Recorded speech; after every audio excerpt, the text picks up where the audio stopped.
Hey guys, তো দেখো আজকে কাঁঠালের রেসিপি নিয়ে চলে এসেছি।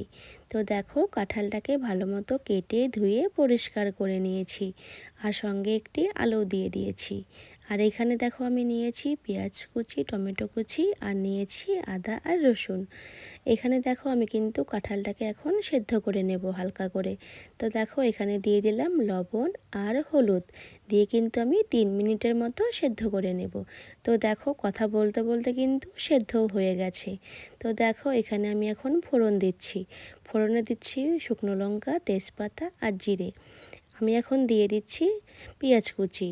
আর এখানে দেখো আমি কিন্তু পেস্ট করেছিলাম আদা রসুন আর পেঁয়াজ। দেখো পেঁয়াজগুলো ভাজা হয়ে গেছে, আমি এখন সেই পেস্ট করা মশলাগুলো দিয়ে দেব। দিয়ে কিন্তু আমি ভালো মতো ভেজে নেব।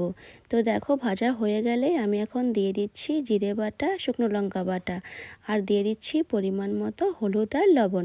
দিয়ে দেখো মশলাগুলো কিন্তু কষিয়ে নিয়েছি, আমি এখন কাঁঠালগুলো দিয়ে দেব। দিয়ে কিন্তু আমি কষিয়ে নেব।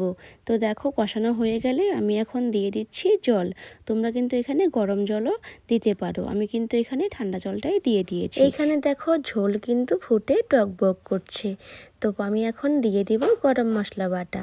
বাটা দিয়ে কিন্তু আমি নামিয়ে নেব। তো কেমন লাগলো আমার এই কাঁঠালের রেসিপি অবশ্যই কিন্তু কমেন্ট করবে।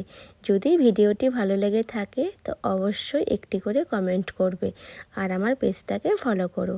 তো আজকের জন্য টাটা, দেখা হচ্ছে অন্য আরেকটি ভিডিওতে। সবাই ভালো থেকো, সুস্থ থেকো। আজকের জন্য টাটা।